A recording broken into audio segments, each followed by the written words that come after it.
Hello, everybody. It's Ken from Global Renaissance TV. And wow, we're here in Plum Village in the south of France, near Bordeaux. It is a Zen community that we're at. And I'm here with my friend, Douglas MacRae. Douglas, welcome. Howdy. Thanks.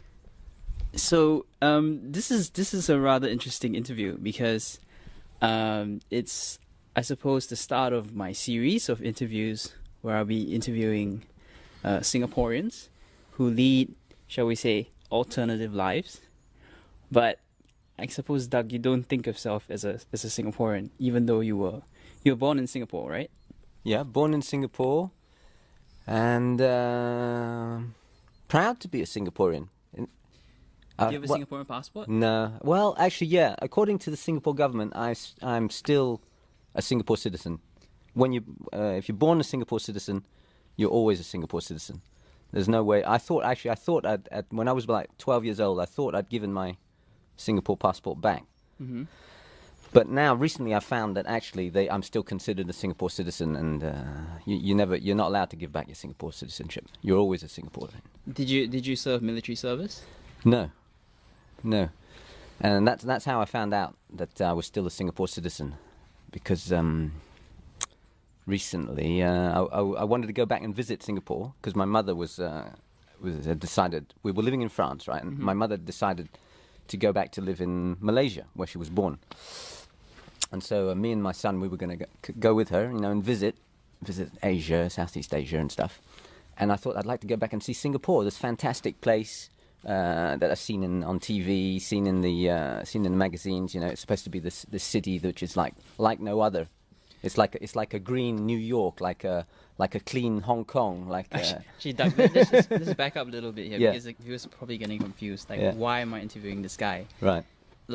So first of all, I wanted to interview Doug because I think he's a very interesting person, and he in many ways, to me, as an overseas Singaporean, when I came over to Europe, shall we say, I began to meet all these Singaporeans who had lived very alternative lifestyles.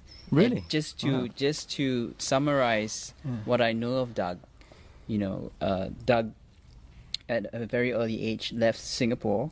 He used to be in Catholic high school, but then your Chinese wasn't good enough, and then he got booted out. Yeah. And that was the 50s. The what? What? That was in 1980s. 1980. 1980. 1980. I was 12 years old at the time, and I wasn't the only one booted out. It was Catholic high school, so there were only Chinese boys there, and I remember there was about 300 of us brought into this kind of huge auditorium, and all told that we were useless, and there was no way we were going to make it through to the next year. Mm-hmm. We had to pull our socks up or get out, Mm-hmm. And then you spent. I just want to summarize very briefly why I'm interviewing you. All right. And you spend a lot of time. I spent 4 years in France at that point. Right. When we left Singapore, I was 12 years old. It was in 1980, and my dad hadn't like made enough money in Singapore. And, he was into business. He'd set up his own company in Singapore. Mm-hmm.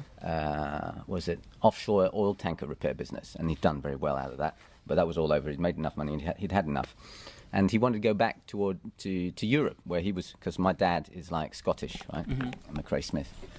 And so he saw his retirement. He'd been in Singapore and a bit in Hong Kong, but mainly in Singapore for like years, 20 years or something like that, 30 years, don't know exactly. And he decided he wanted to go back to Europe, where he was born, right? Get closer to his roots. And they had bought this farm, this old farm in southwest France, Lot-et-Garonne. It's like between Toulouse and Bordeaux, in the middle of nowhere, countryside. And we used to go there for our holidays, right?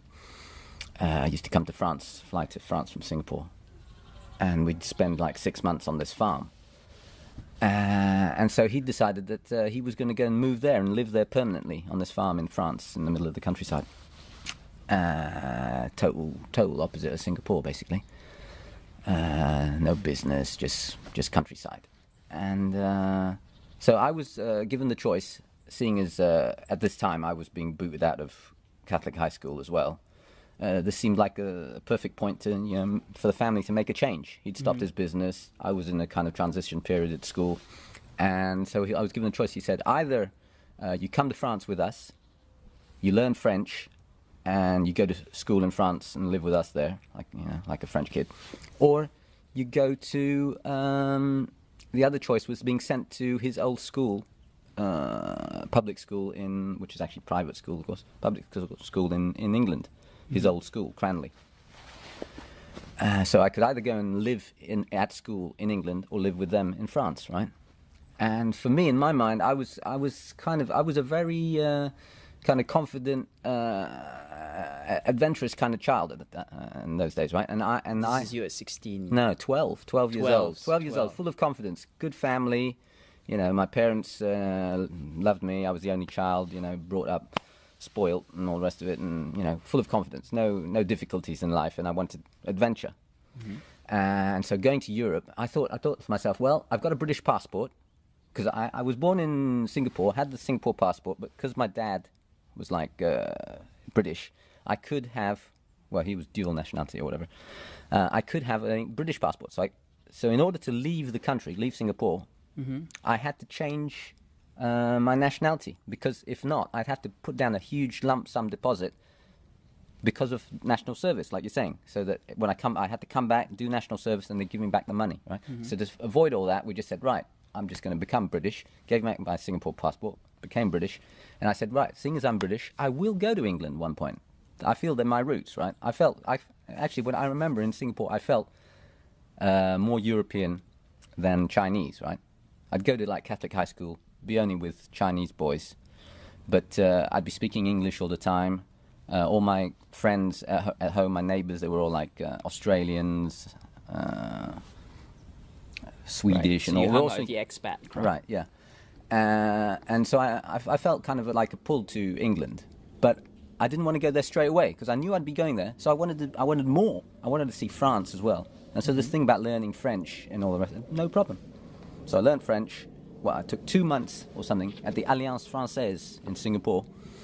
I'd go to evening classes there for about 2 months, and then we went to France. So I spoke a bit of I don't know what, pidgin French, and then they put me in a holiday camp for 6 weeks with just French children at 12. All right, and after about 6 weeks, I spoke pretty much fluent French. So I lived in France with my parents. And then you spent some time in the UK. Yeah, so after about 4 years in France, right, I'd kind of grown up from being this 12-year-old to 16-year-old. I got into, adolescence in France, learning about French kissing and going out with girls and all that kind of stuff, learning how to be a big boy in France. I decided to go, why did that happen? I don't know, really. It just, at the end of the high school or whatever you call it. Hitchhiking or something? Did you go traveling? When I was in France, no. When I was in France, I was very much your normal French kid, basically. Well, I looked different, of course, but made loads of friends. Because I remember coming from Singapore, I had a Casio watch, right, with a calculator on it, and this for all the French kids in the middle of the countryside, right? This was like Star Trek. This was better than Star Trek, right? And so as soon as I came into the la cour de récréation, which is like the rest period, where you play football or basketball, ping pong or whatever, there'd be huge crowds of kids around me trying to look at my Casio watch, right? Asian technology. Alien technology, right? And they just thought I was fantastic, come from another planet, and all the rest of it.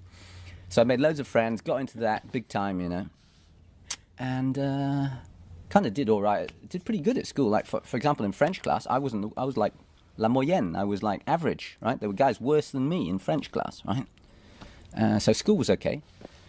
And then at the end of high school, I decided now was time to go to this boarding school in England, right? Mm-hmm. Start wearing the ties, the school uniform.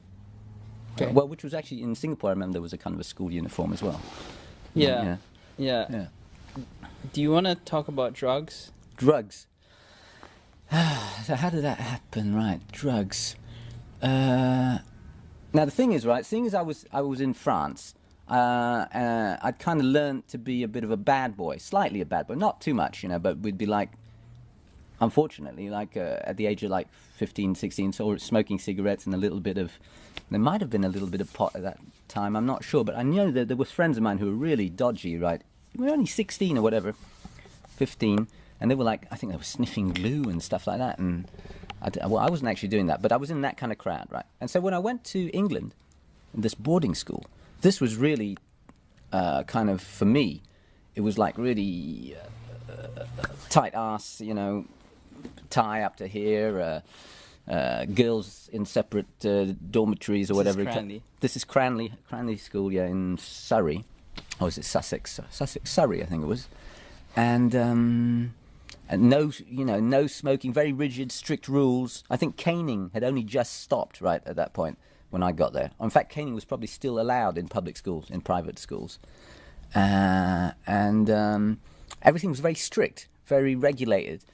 And I kind of basically slipped into a kind of a rebel type of attitude, I wasn't rebelling out of anger or anything like that. But I mean, it was teenage years. I remember, those were the times where you started shouting at your mum and saying nasty things to your mother and stuff like that. So it was good that I left home and all. How did your mother and your father meet again? He was a racing driver. She was a nurse. And they met on the racing tracks, right? She was the friend. There was racing in Singapore, yeah. Singapore? The Formula One Grand Prix of Singapore. And Wow. they'd make their own cars, right? They'd get the bits sent over from England, and they'd build their own cars out of it. And he had loads of trophies and stuff that you had to polish every so often, and all the rest of it. Fascinating. Very romantic, yeah. So back to. Yeah. So I was in Cranley, and I don't know what it was really. I just vaguely got into this idea that the way to be, the best way to be, basically, was like Jack Kerouac, was like Jim Morrison, was like Janis Joplin, was like Allen Ginsberg, who were pushing the envelope back in the 70s, right? By pushing the envelope of society, basically, the idea of freedom seemed very important to me, and freedom. For my mind, my adolescent mind at that point, had a lot to do with these people, these kind of, what were they, hippies, beatniks, the inventors of the hippie movement, basically. These guys were in the 50s and 60s. Sure. Poetry was their main thing. They were into Walt Whitman and stuff. And they would take loads of drugs, write poetry, go on the road, visit, live off just love and life, hitchhiking, putting your thumb out to move around, opening your hands up to get money or food, just living from the bounty that was already there, because they were in America, right? America was the richest country at the time, still is. Sure. So there was so much bounty around that this thing was just to live freely like that. And there was a lot of, unfortunately, or fortunately, what was that other guy, Timothy Leary, who kind of thought that by taking LSD you could break through your mental barriers and see a fuller life, basically. Mm-hmm. So all this kind of stuff was in me, and I thought, poetry, taking drugs, rock and roll, pushing barriers, which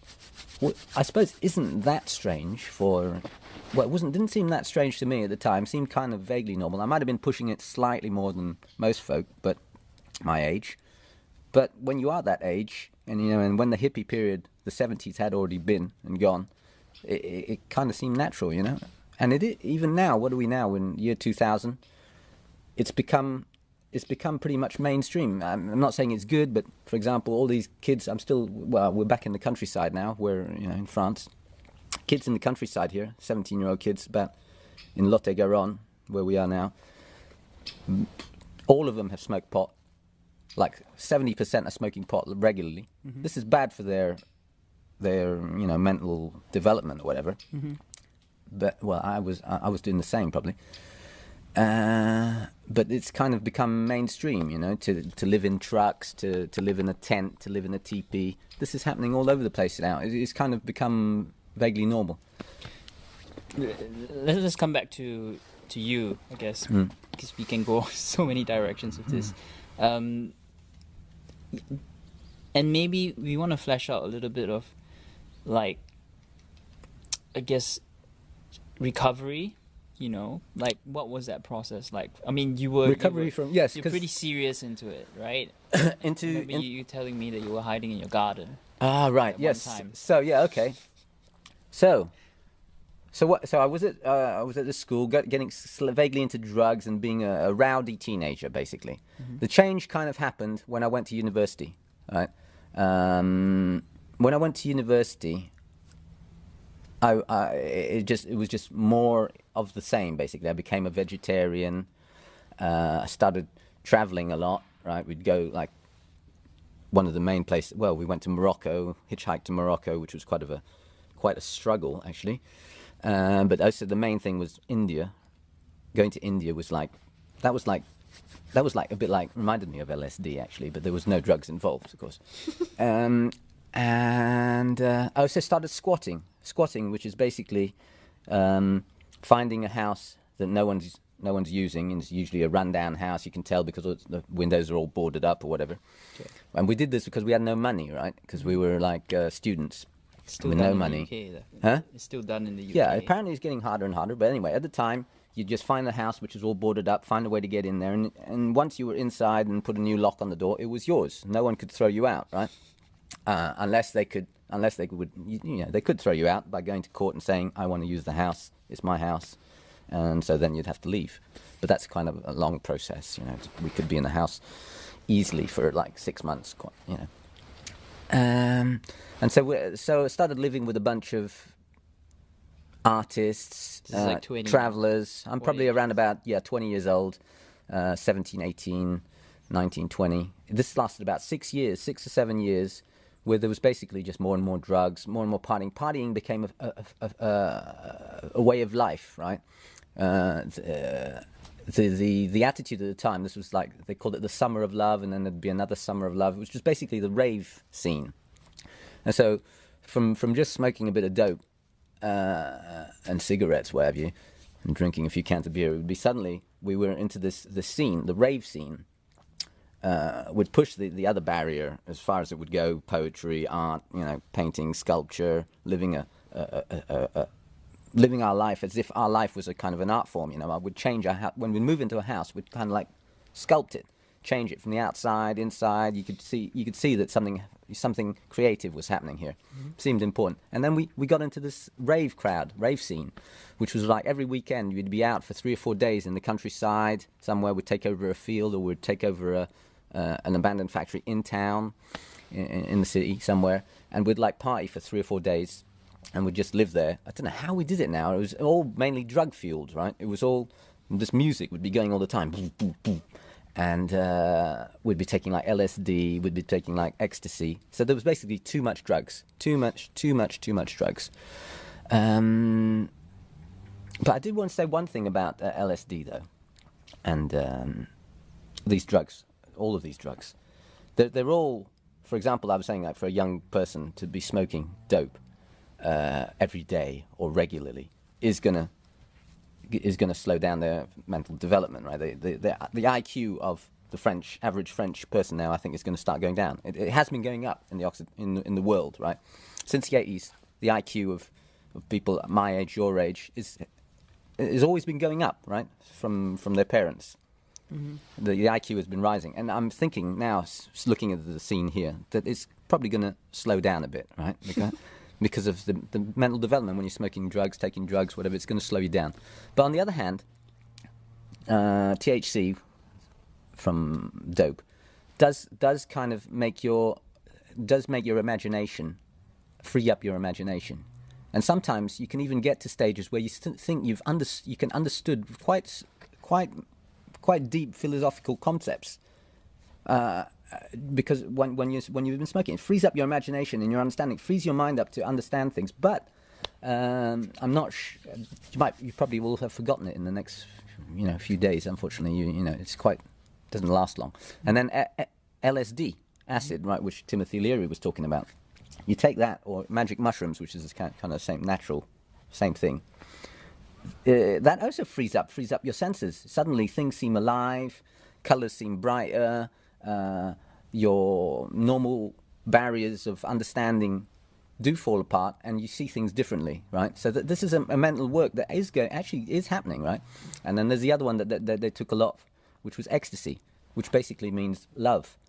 Suddenly there is no duality is gone. There is no enemy, there is no friend, no enemy. Everything is just love. You just love everything. Everything's great.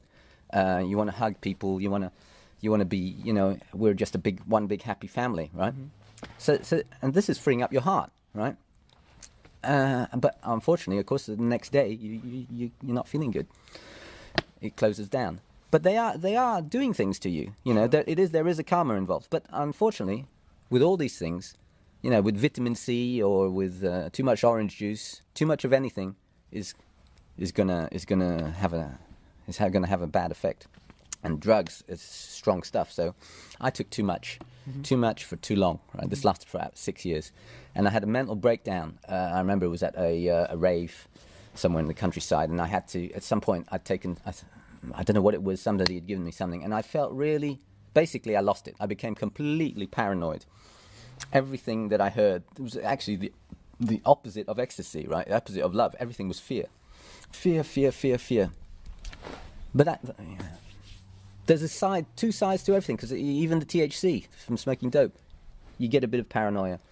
And here I was in full blown. It was a mental psychosis. You could have put me in hospital, right? Wow. Must have been pretty scary. It was. I was 100% scared. Basically, every sound I heard was about me. People were talking about me. They're talking about my mother, in fact, or they're talking. It was all about me, and it was all bad. I was scared. I remember when we came back.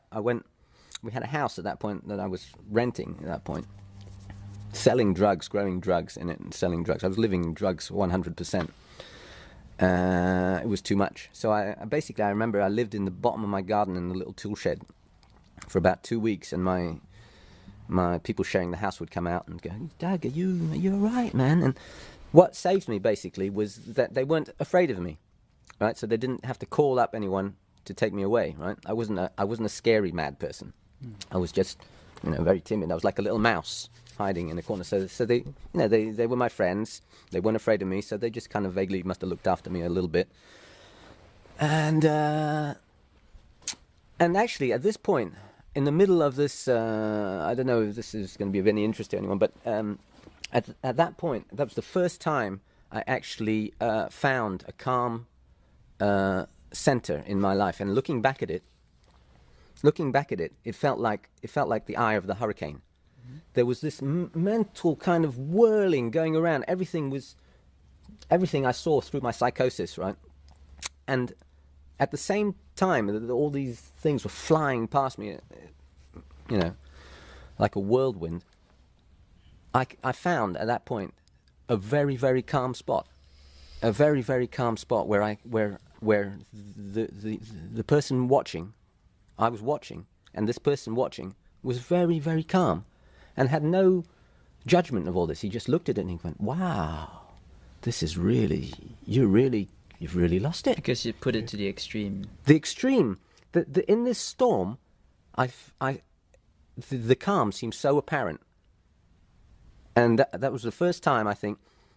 Must have been as a spiritual experience. It was a spiritual experience. It was seeing the center that never moves. And I didn't do it through any meditation. I never meditated at that point. I've been a bad boy all my life, right? And I was in total suffering. I don't think you could have suffered any more than that. I was in total suffering. There was nothing else apart from suffering. And in that point, I was able to see, because the difference was so great that it seemed so obvious, this little spot of calm that didn't change no matter what was going on. Mm-hmm. There was no training, the only slight training there was no training. My dad was a bit interested in mysticism or whatever you want to call it, but that was the only thing really. But me, I'd just been a bad boy all my life. So then did you check out like things like Narcotics Anonymous? No, no, because I mean, I knew what I was doing really somewhere along the line. We know what's going on, you know. We know that drugs are bad. We know that cigarettes are bad. We know that drinking too much is bad. We know that's all bad, right? So I knew what was going on, that it was to do with the drugs. And I decided that I couldn't live this life anymore. So I had a bit of money, so I bought a ticket to Puerto Rico.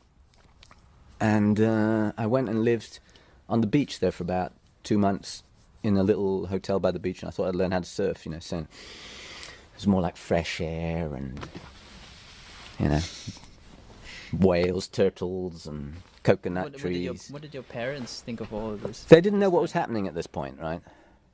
They'd kind of noticed in the past that I'd been a bad boy, got chucked out of school and stuff for smoking, drinking, and chasing girls and stuff, which you're not allowed to do in boarding school. But they didn't know it had got to this point. And after Puerto Rico, I came back, stayed with my parents down in the farm. You know, this was the opposite of London. Didn't hardly know anyone out there, so I couldn't get any drugs. And then I was happy with that. So they noticed that you know, I had been through something quite tiring. I was a tired wreck when I came back to France. Mm. And then, but I didn't take any. One thing that saved me as well is that I didn't go to the psycho hospital. I wasn't filled full of other pills, different drugs, right? So I was able to stay with my problem, sure, and to deal with it and get through it through time and acceptance. My parents were very accepting, right? Mm. And then you met your French wife. Is that fast forwarding? No, that was about it. I still kind of course, you know, in France I got in with the hippies again. They were my family, you know. Well, I'm not talking about my mum and my dad. My emotional family were hippies, so you always get. Let me check the camera 1 sec. Go on. Shit. You know, I think it's going to be an audio interview. Right. Alright, we'll carry on with audio.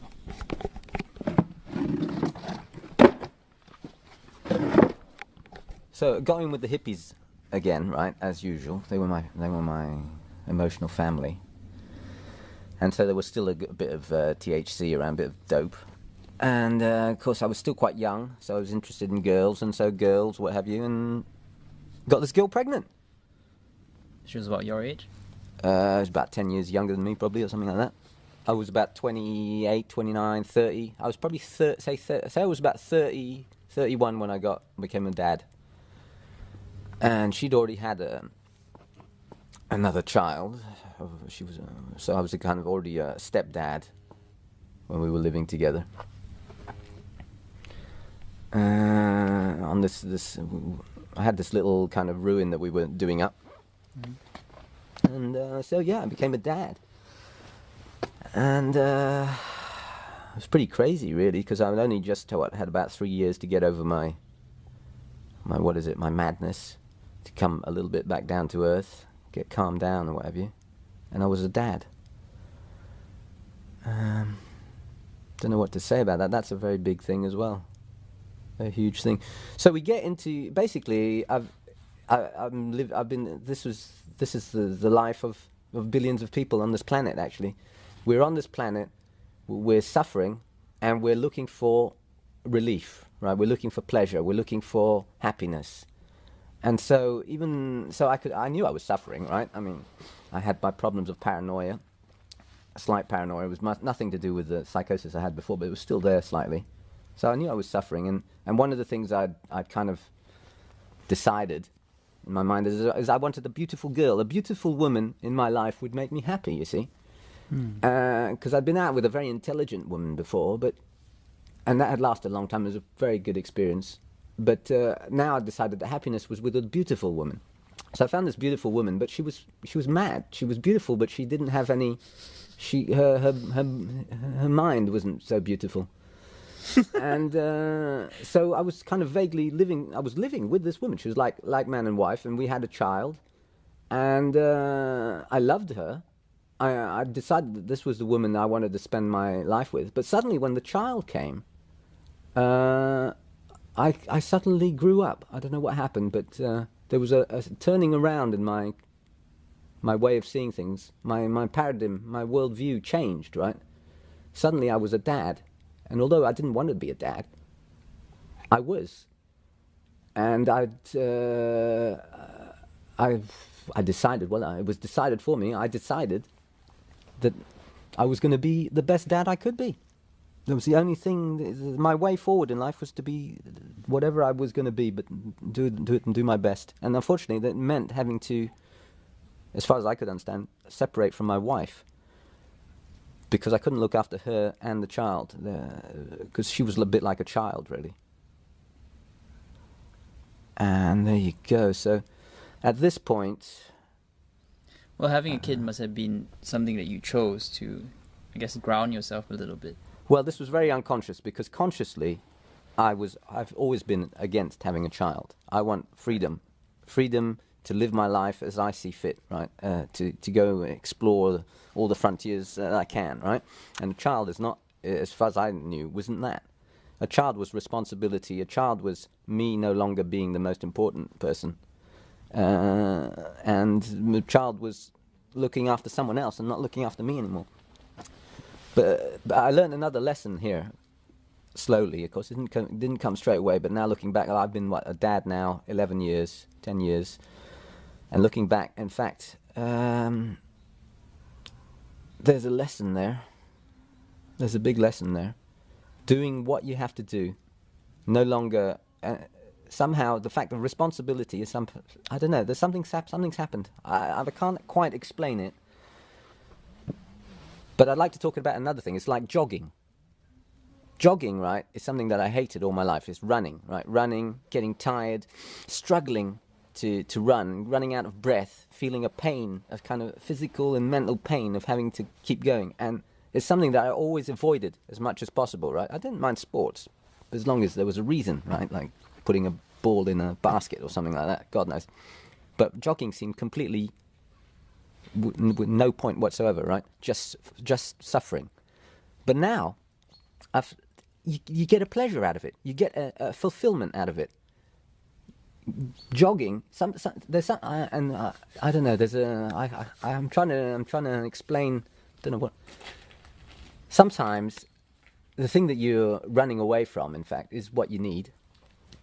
And sometimes a struggle, well, it's obvious really, a struggle is what makes you stronger.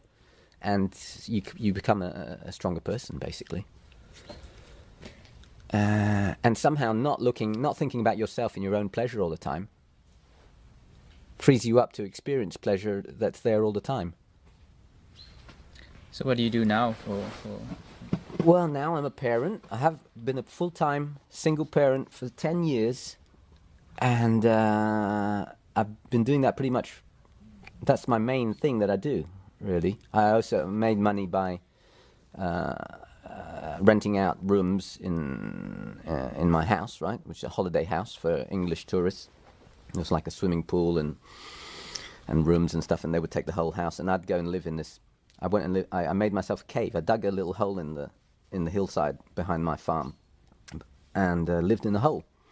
Lived in a cave, basically, with my son, which was kind of like an experiment in alternative living.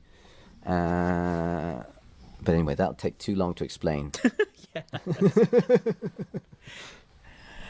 Doug, thank you so much for being with us. Any kind of last things you'd like to mention to our listeners? Well, live your life as you see, wherever life brings you. Wherever you want to go, that's where you should go. And life is there to be lived to the fullest. It always has been.